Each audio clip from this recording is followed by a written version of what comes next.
नमस्ते सबैलाई अनबाइबाट धन्यवाद So I'll be talking about Nepal and Himalayan studies. Title चाहिँ यही हो तर it's just notes अनि based on my personal experience, not very systematic, any systematic research or something, but I'll say a few things.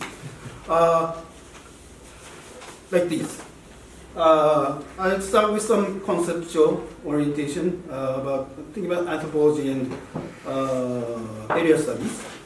And I'll say things about my personal training. And I'll go into anthropology and Nepal and Himalayan studies in Japan. Okay. So, can you see? Okay, I'll read. What I wrote here is, as Pratyush said, my main advisor from 1993 was Arjuna Padma, right? My first main advisor was Bernie Kohn. He retired in my secondary graduate school, so Arjuna Padma took over all the South Asian focused anthropology. And he was already very famous about theories about globalization, transnational cultural flows. But he was also concerned about area studies, and he wanted to revive South Asian area studies in Chicago, which was not very vibrant, because 아이레파니 됐어요, anthropology seemed to think of itself as very fashionable, theoretical-oriented discipline, and they kind of looked down on area studies. In the United States, area studies is considered to be like a product of Cold War, and sort of serving the American strategic interests and so forth. And there were many scandals surrounding area studies. So he talks about that too. So he criticizes that aspect of area studies, which he says there's a link, anthropology, cultural. Well, I'll just read. There's a link between the emergence between I have two betweens. Between the emergence of the idea of cultural areas in anthropology between the world wars and the full-fledged formation of after World War II of area studies as the major way to look at strategically significant parts of the developing world. So in the social sciences of the United States after the Second World War, there's a kind of map of differences of cultural areas that developed, and then although it's large cultural areas, but it tends to slip into national studies, nation-state-based studies, national cultural differences. Interesting thing I heard from Bernard Kohn when I was there was that during the world wars for America, Far East was a real biggest concern. How to rule, govern, deal with Far East, like Japan, China, and so forth. So the most prestigious universities in the United States got like Far Eastern studies. Harvard, Columbia, they became the center of Far Eastern studies. And the second, the South Asia was not as important as Far East for the United States at that time. So that's why Chicago got South Asia. That was Barney Cohn's explanation. Okay, so Ajahn Padre says this, but he says also that he wants to hold on to the tradition of area studies because there's a positive feature. The area studies has been a tiny refuge for the serious study of foreign languages, alternative worldviews, and large-scale perspectives on social cultural change. Not just small village, not just nation, but wider than that, of large-scale social cultural change. So if you compare this with anthropology, in the sort of 20th century classical anthropology, founded by Malinowski and Radcliffe Brown, anthropologists tend to go to the field, spend 1 year more.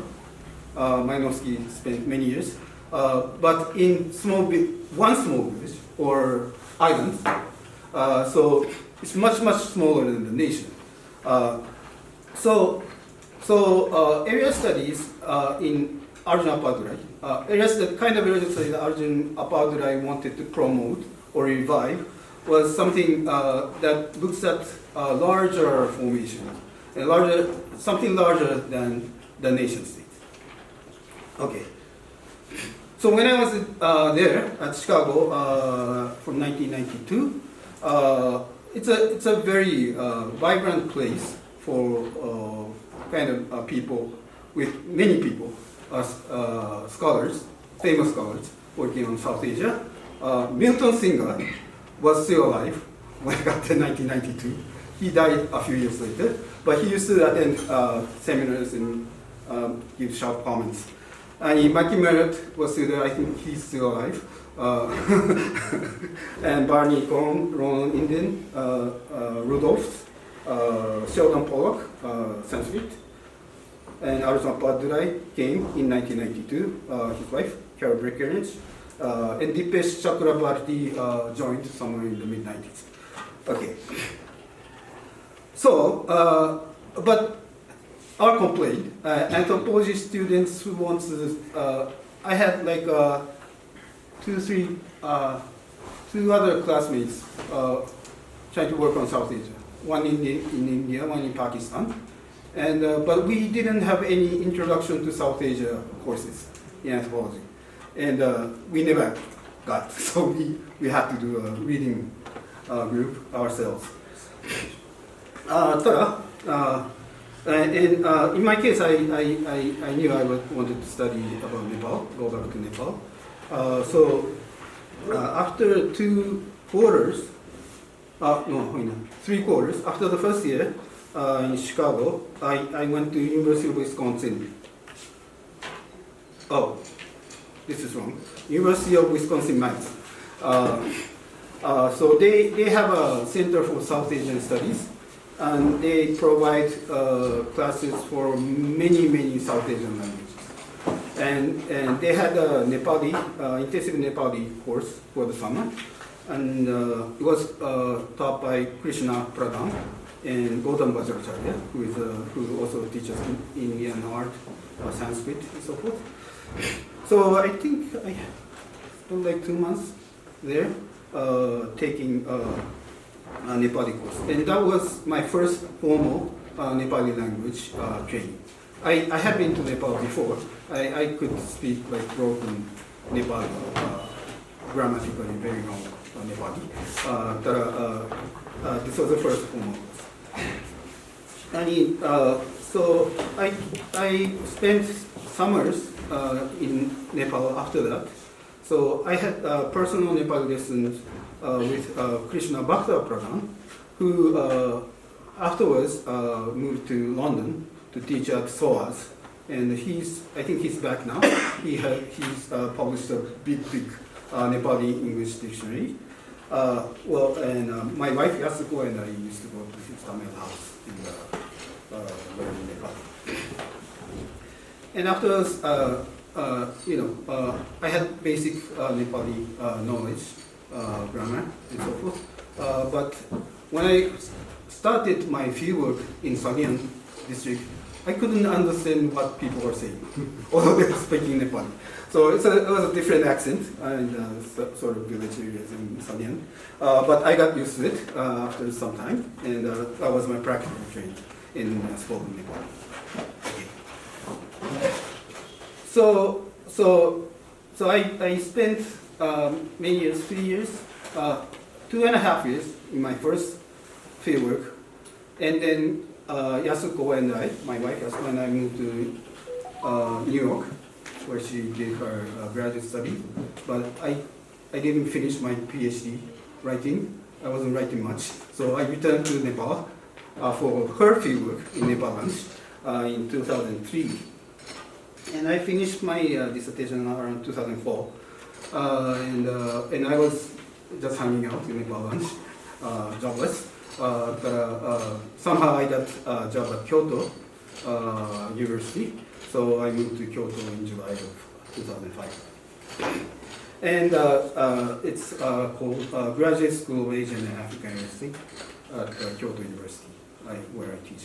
I still teach, but that was my first job, and that's all I have. Okay, very much. Anthropology and area studies in Japan. So, I didn't study, I never studied anthropology or area studies in Japan. So my training in anthropology, all the training in anthropology comes from the United States. I was a law student in Japan. And then when I started teaching at Kyoto, I learned, I sort of knew, I had heard of something called Kyoto School. So there's a Kyoto School of Philosophy, Kyoto School of something, and there's a Kyoto School of some kind of area studies. It starts from the kind of explorers, mountaineers, who was affiliated with Kyoto University.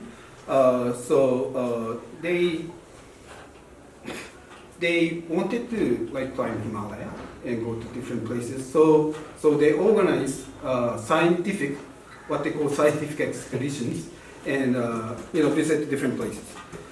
And they, from there, there emerges a tradition of ecological anthropology in Kyoto.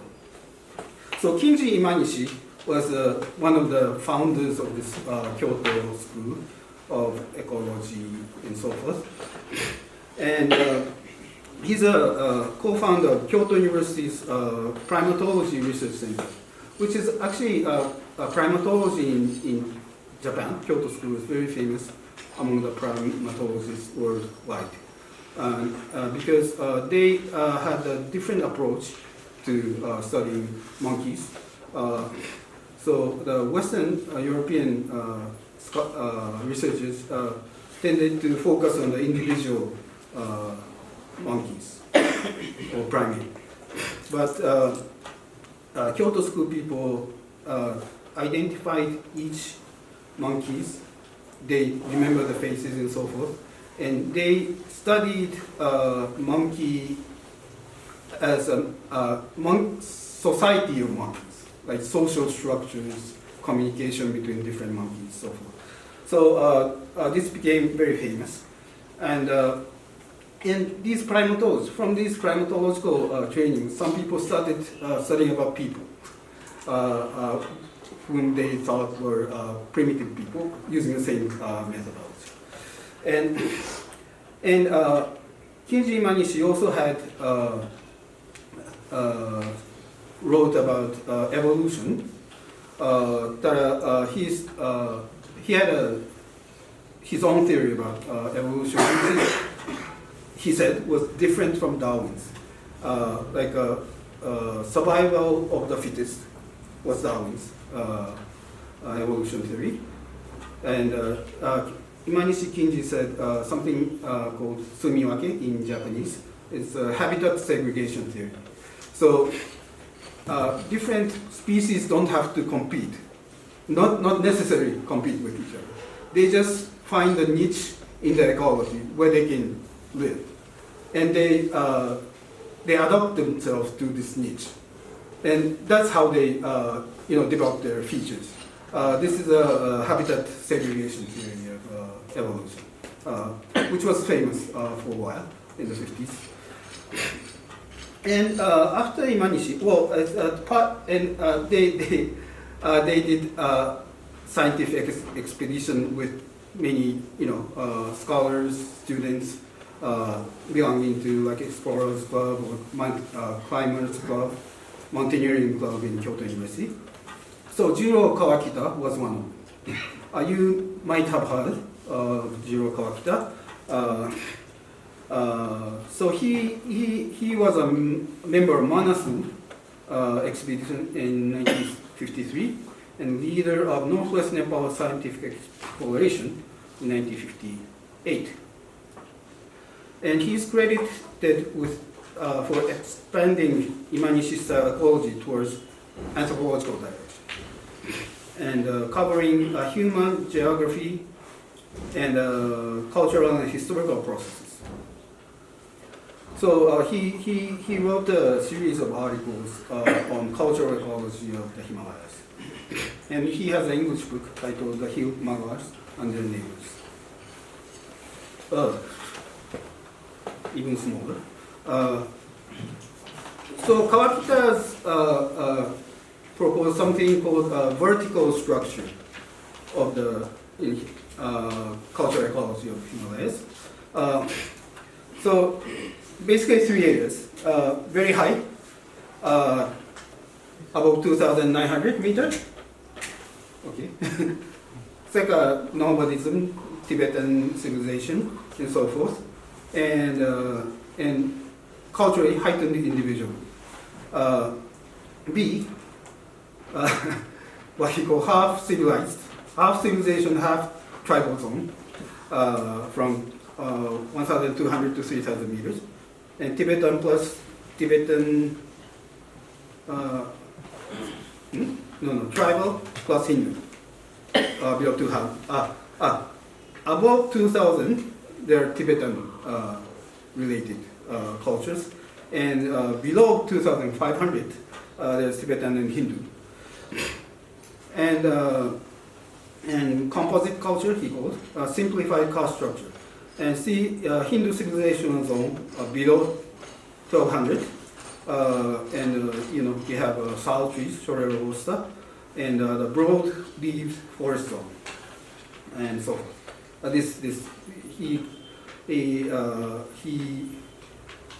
He relates heights and vegetation and civilizational characters and cultural traits. And Tsukihara, Toshihiro Tsukihara, who is our contemporary, he's still working, geographer, but he's basically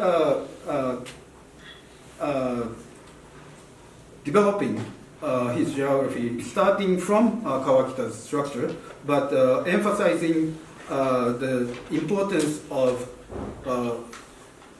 horizontal, vertical movements of the cultures in society, east-west, horizontal movements of humans. So you have Eastern Himalaya, Bhutan, and so forth, and Western Himalaya, different cultures, and mixing through the east-west movements. Okay. So, as I said, anthropology and area studies at Kyoto University was began by explorers, mountaineers, primatologists, and ecological and anthropological tradition.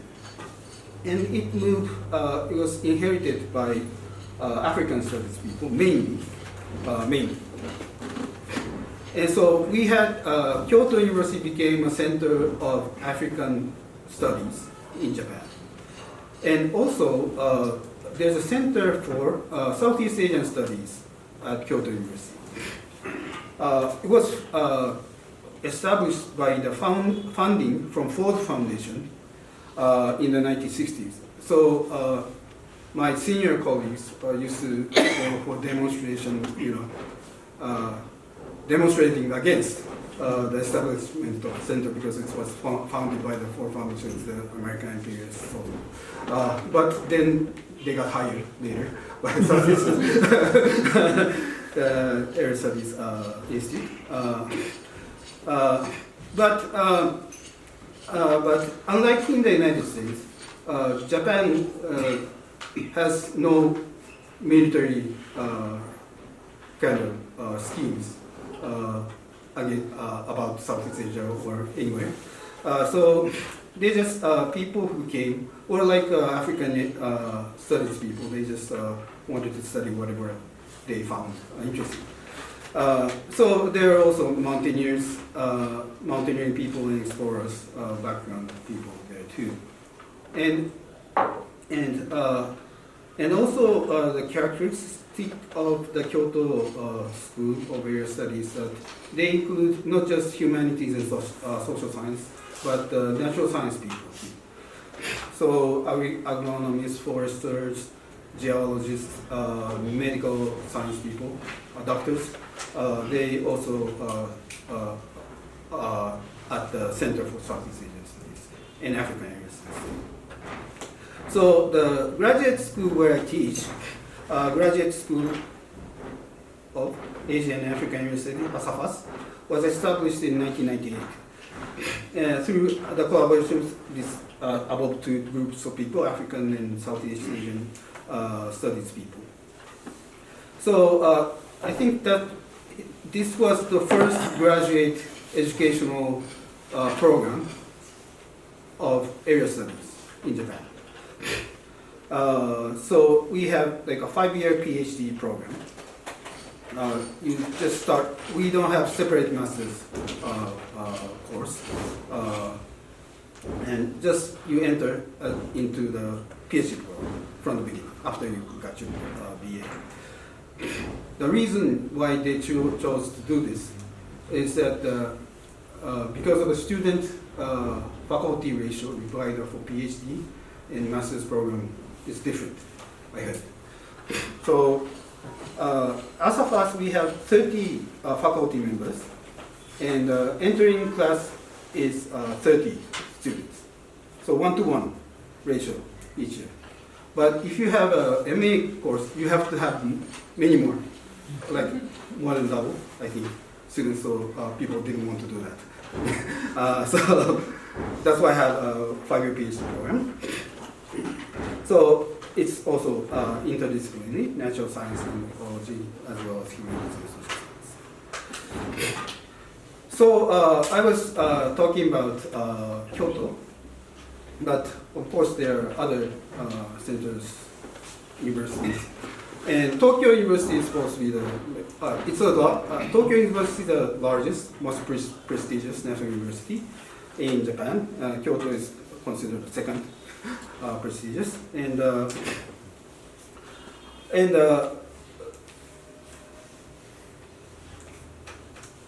Tokyo University tends to follow more conventional Euro-American style of the academic studies.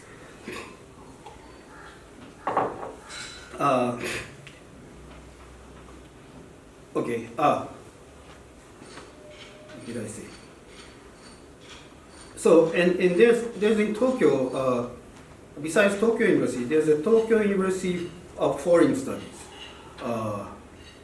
and there is a research institute for language and culture of Asian and Africa, ILCAA, which is more like language and civilization studies in the U.S. or Britain. They focus on language and literature, history, so forth.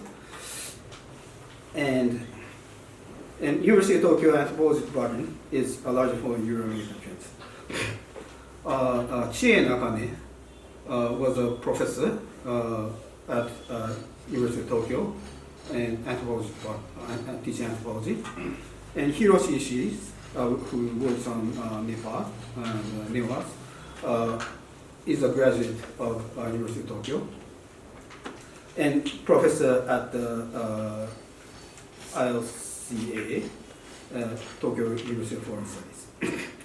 And they both contributed articles to James Fisher's 1978 Himalayan anthropology volume. Okay, so difference between Kyoto and Tokyo.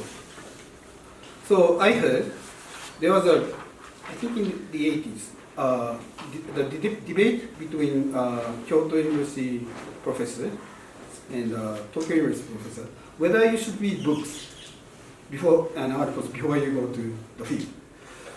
So Tokyo University people said, of course yes, you have to study basic anthropological theory before you go into the field. Otherwise, you don't know you don't know what to look at.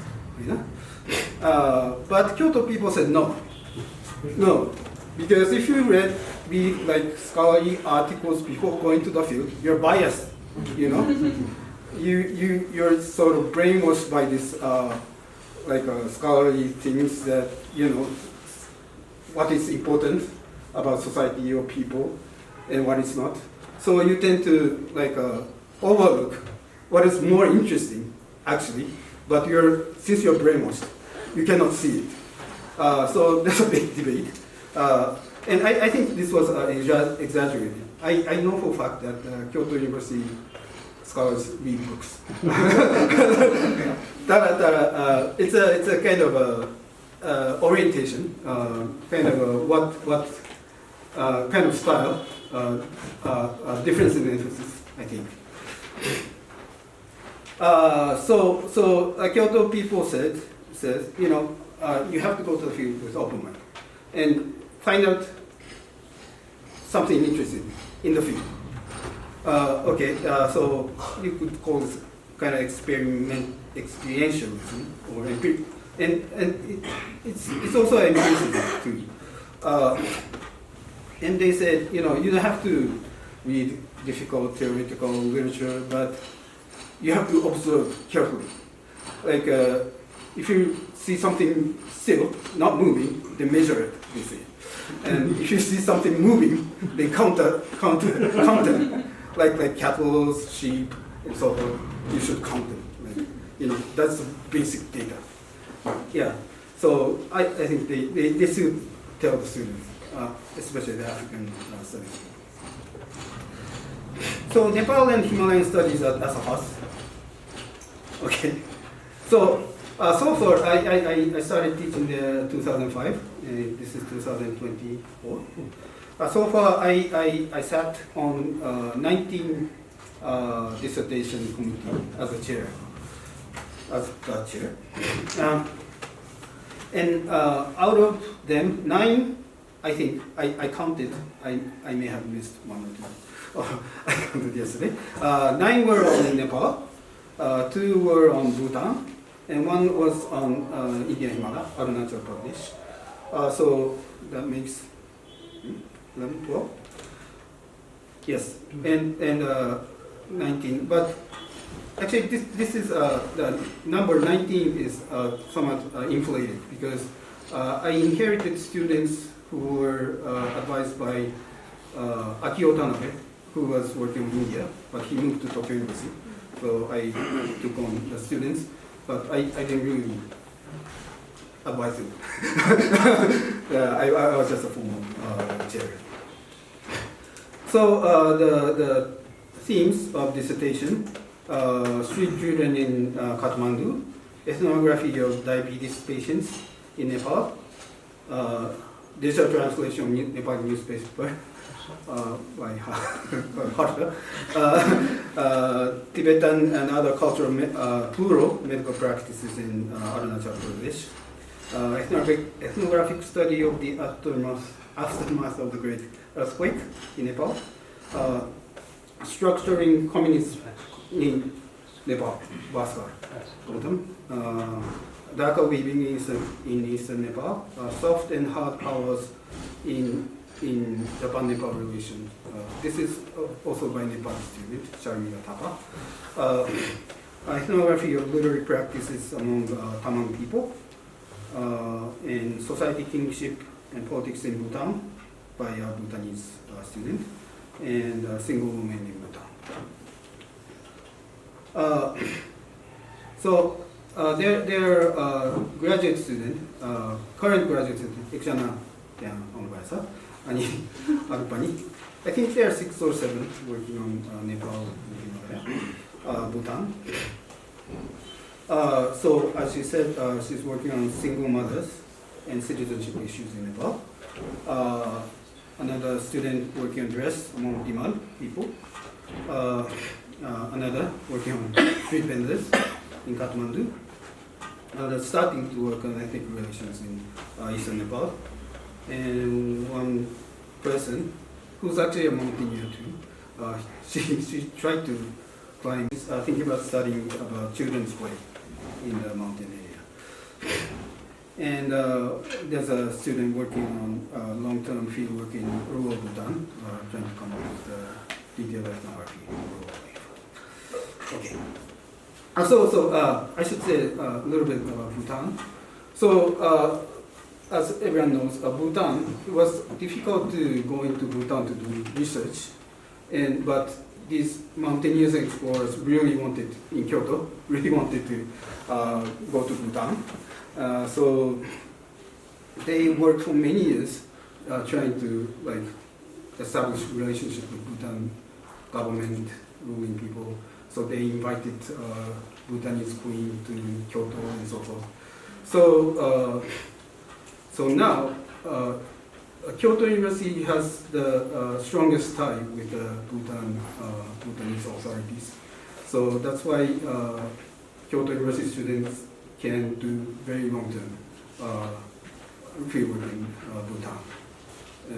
And we are sometimes criticized for it from people belonging to the other universities. Okay. So infrastructure of Nepal studies.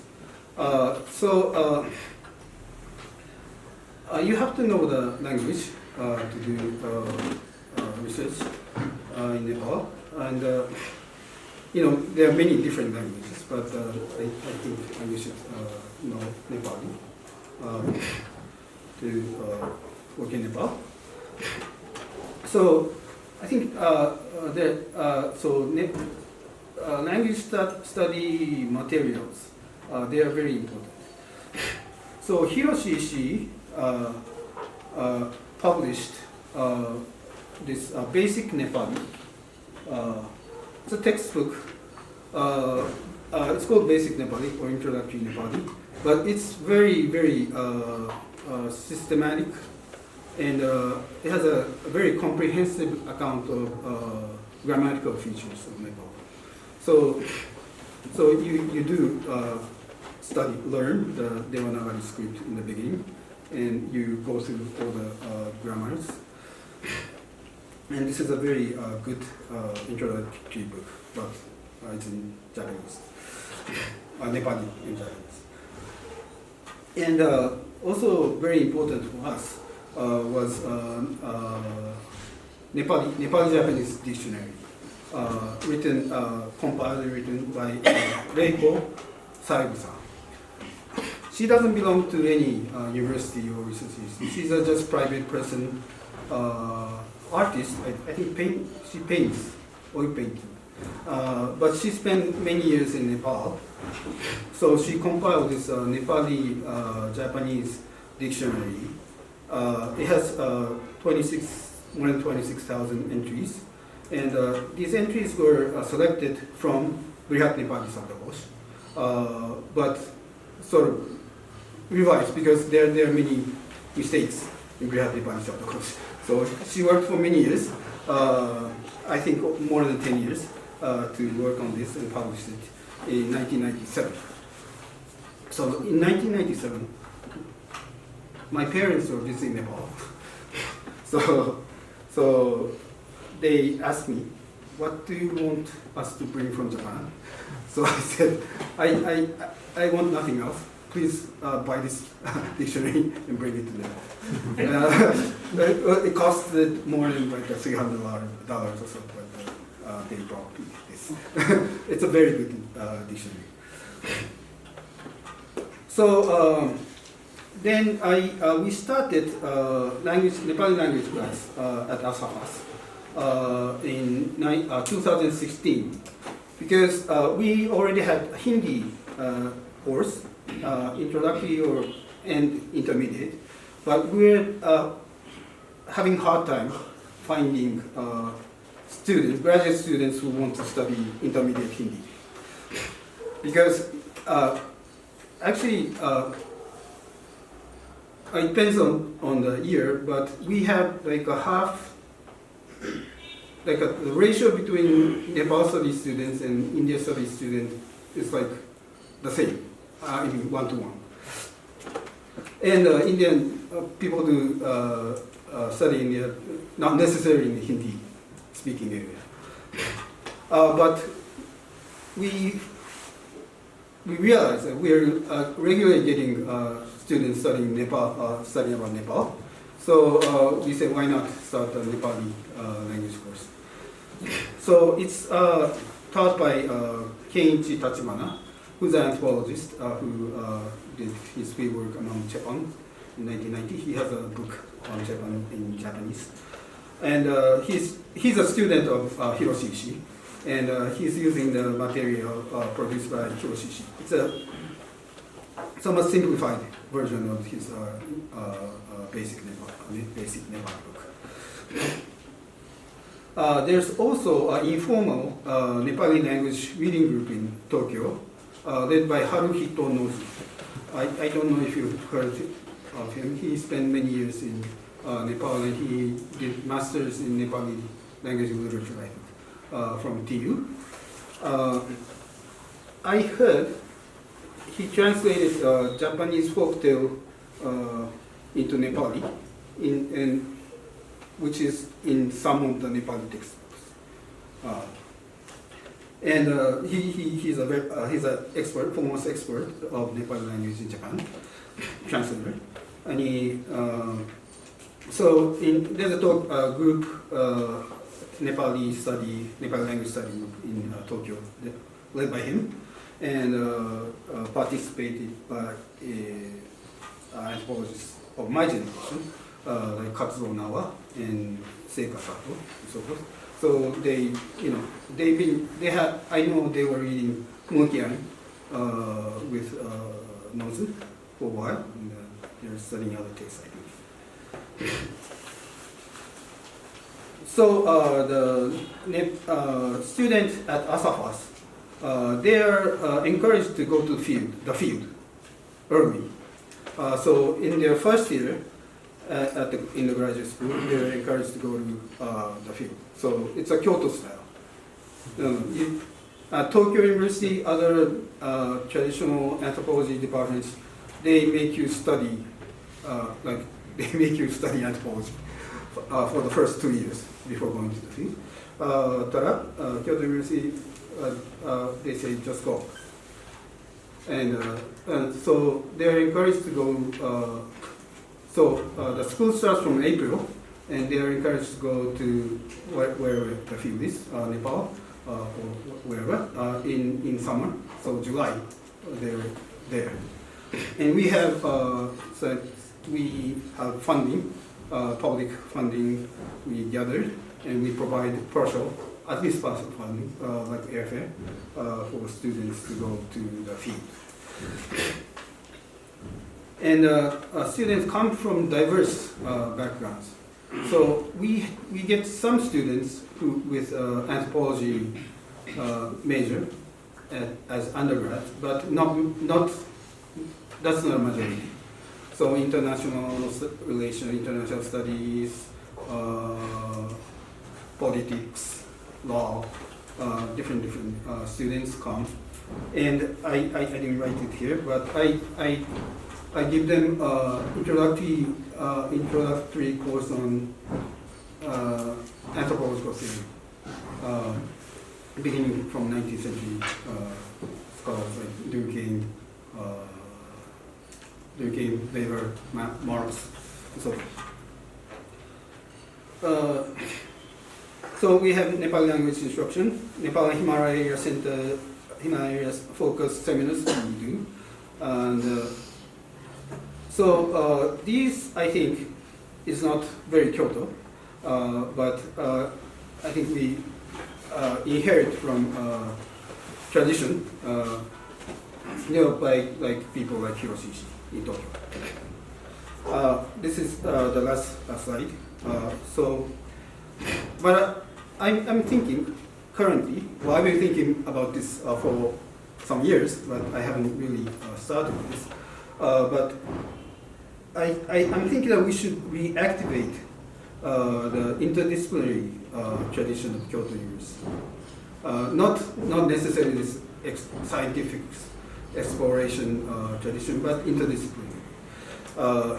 because we have a very contemporary ecological crisis and climate change and so forth.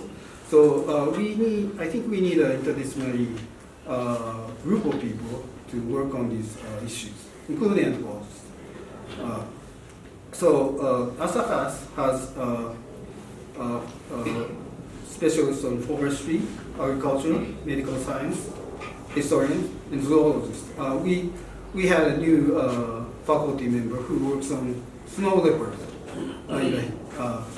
She's a zoologist, so protection of